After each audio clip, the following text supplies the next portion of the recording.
আসসালামু আলাইকুম। মশারির ডাল দিয়ে পাট শাক রান্নার রেসিপি। পাট শাক রান্না করতে দিয়ে দিলাম কিছু মশারির ডাল একটা কড়াইয়ের মধ্যে। এরপরে দিয়ে পরিমাণ মতো পানিটা দিয়ে দিলাম। দেওয়ার পরে এবার দিয়ে জায়গার মধ্যে কী মশলা লাগে ওগুলো। এভাবে পাট শাকটা একবার হলেও রান্না করে খাই দেখুন, খুবই মজা।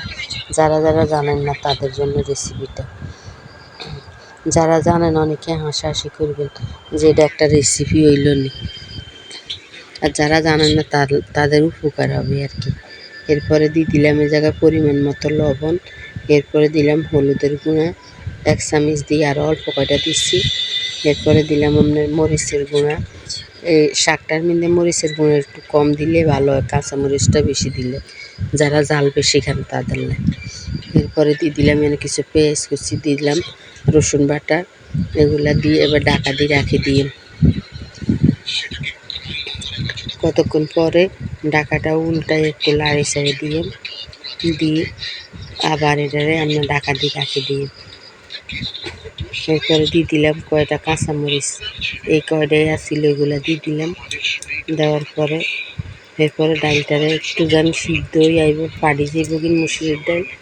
এরপর দিয়ে দিলাম শাকগুলা, পাট শাকগুলা দিয়ে দিলাম। দেওয়ার পরে এবার এগুলারে ভালো মালা করে করে নিয়ে ডাইলের লগে মিক্স করে নিয়ে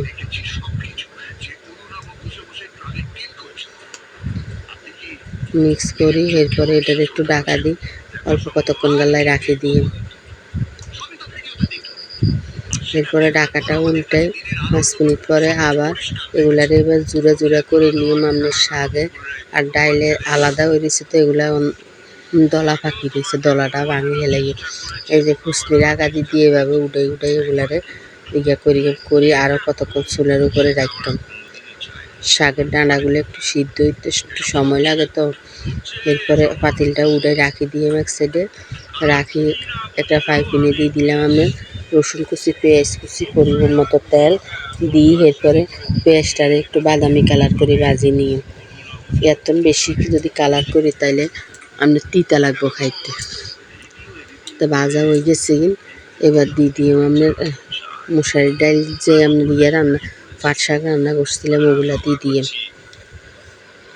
দিলাম শাকগুলা দিয়ে এবার বাগার দিই এগুলারে আর অল্প কতক্ষণ রাখলে হয়ে যাবো আমগো পাট শাক দিই মশারির ডাল দিয়ে পাট শাক রান্নার রেসিপি। যদি আপনার কাছে ভালো লাগে তাহলে একটা লাইক, কমেন্ট, শেয়ার, সাবস্ক্রাইব করে দিন। আসসালামু আলাইকুম। এভাবে একবার হলো রান্না করে দেখে নিজে রান্নাটা রেডি।